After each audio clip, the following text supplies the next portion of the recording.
Faced with each of these discussions, wokeism's first strategy is to discredit those of us who challenge these things. If you're rich, you must be a cruel capitalist.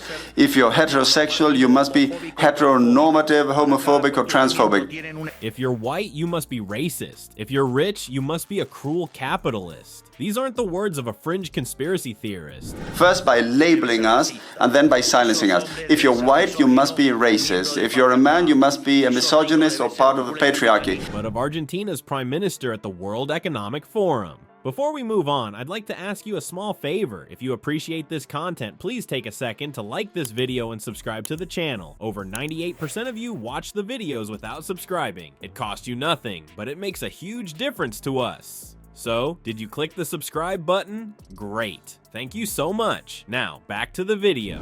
Javier Milei's scathing critique of Starmer's government has sent shockwaves through the political world. But what prompted such a brutal takedown on the global stage? And more importantly, does he have a point? Enter Javier Milei, the newly elected president of Argentina and the unexpected star of this year's World Economic Forum. Known for his libertarian views and unfiltered approach to politics, Milei's presence at the typically diplomatic WEF was like throwing a lit match into a powder keg. But was he just another political provocateur, or did his words carry the weight of inconvenient truths? As Milei took the stage, the atmosphere crackled with tension. Here was a man ready to strip away the polite veneer of international politics and expose what he saw as the naked truth behind Starmer's government. And strip away he did, starting with a scathing critique of the UK's approach to free speech. Blatant desire to eliminate dissent, criticism, and ultimately freedom, so they can continue to uphold a model in which they're the main beneficiary. Milei didn't mince words. He accused the UK government of suppressing free expression, boldly stating, beneath the rhetoric of diversity, democracy, and tolerance that they so often preach, what truly lies is their blatant desire to eliminate dissent, criticism, and ultimately freedom. It was a claim that would have been shocking if it hadn't been backed up by some uncomfortable facts. Take, for instance, the UK's plummeting press freedom rankings. Once considered a bastion of free speech, the country now sits at a disappointing 26th place in the World Press Freedom Index. This isn't just a number. It's a reflection of growing concerns about journalistic independence and the government's tightening grip on information. But it's not just traditional media feeling the squeeze. Social media, once hailed as the great equalizer of public discourse, has become a battleground for free speech in the UK.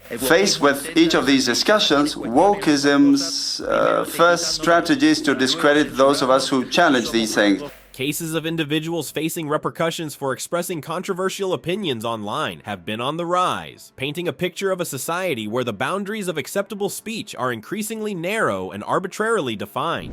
As Milei continued his verbal assault, the audience squirmed in their seats. This wasn't the polite diplomatic discourse they were used to at the WEF. This was raw, unfiltered criticism, and it was aimed squarely at one of the world's most respected democracies. For every challenge, they have a label. And then they try to suppress you by force or through legal means. But Milei wasn't done. He went on to characterize the UK's political climate as increasingly authoritarian, suggesting that Starmer's government prioritizes control over fairness. It was a damning indictment, one that challenged the very foundations of British democracy. As Milei's speech reached its crescendo, you could almost hear the collective intake of breath from the audience. Here was a world leader openly accusing another of sliding towards authoritarianism, of stifling dissent, of betraying the very principles of democracy it claimed to uphold. It was a moment of raw, unvarnished truth, or at least Milei's version of it. As the dust settled on Milei's free speech bombshell, he pivoted to a topic he knew all too well: economic mismanagement. With the precision of a surgeon wielding a scalpel, Milei prepared to dissect the UK's fiscal policies. What would his diagnosis reveal about the health of Britain's economy under Starmer's stewardship?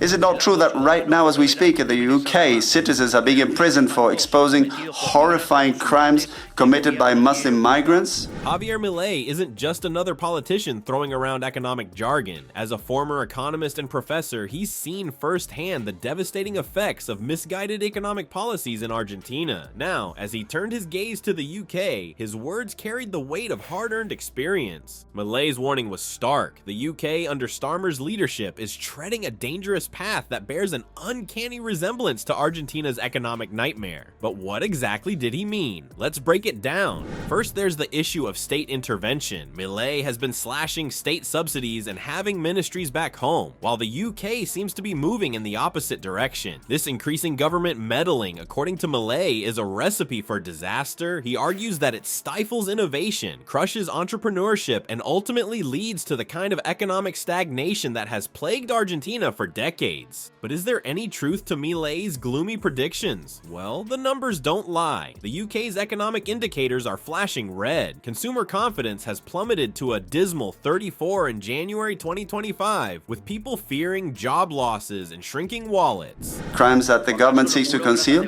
Or didn't the bureaucrats in Brussels suspend Romania's elections simply because they didn't like the party that had won? The unemployment rate has crept up to 4.4%, with payroll numbers taking their biggest hit since the pandemic. Even retail giants like Primark are feeling the pinch, reporting a 4% sales drop. Milei's critique doesn't stop there. He warns that the UK's current trajectory could lead to more frequent recessions and anemic growth. Bloomberg Economics seems to agree, predicting a halved trend growth rate of just 1.2%. It's a far cry from the economic powerhouse the UK once was. But what's Milei's solution to this economic quagmire? In true libertarian fashion, he's calling for a return to genuine capitalism. This isn't just about free markets, it's about individual property rights and personal liberty. Milei argues that these principles are the bedrock of economic prosperity, and without them, the UK risks sliding further into economic mediocrity.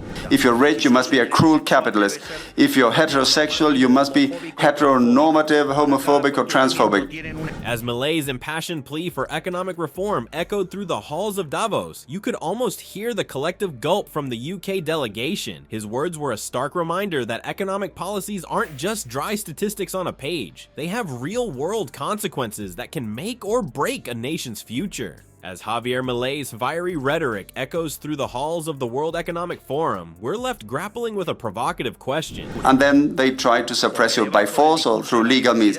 Because beneath the rhetoric of diversity, democracy, and tolerance that they so often preach, is he a modern-day prophet, cutting through the fog of political doublespeak, or merely a skilled provocateur, stoking the flames of discontent? His rallying cry, "Long live freedom, damn it," resonates with those who feel increasingly suffocated by the UK's current political climate. It's a message that forces us to confront uncomfortable truths about the direction our country is headed. Milei's critique of the UK government isn't just another political soundbite, it's a challenge to every Brit to reassess their beliefs about socialism, capitalism, and the very foundations of our economic system. His words harken back to the era of Margaret Thatcher and Ronald Reagan, figures who once stood against the prevailing winds of their time. Like them, Milei faces significant backlash, but he's also igniting crucial discussions about political change. As we ponder Milei's message, we must ask ourselves, are we truly free in modern Britain? Or have we allowed ourselves to be lulled into a false sense of security, trading our liberties for the empty promises of an ever-expanding state? The answers to these questions may well shape the future of our nation.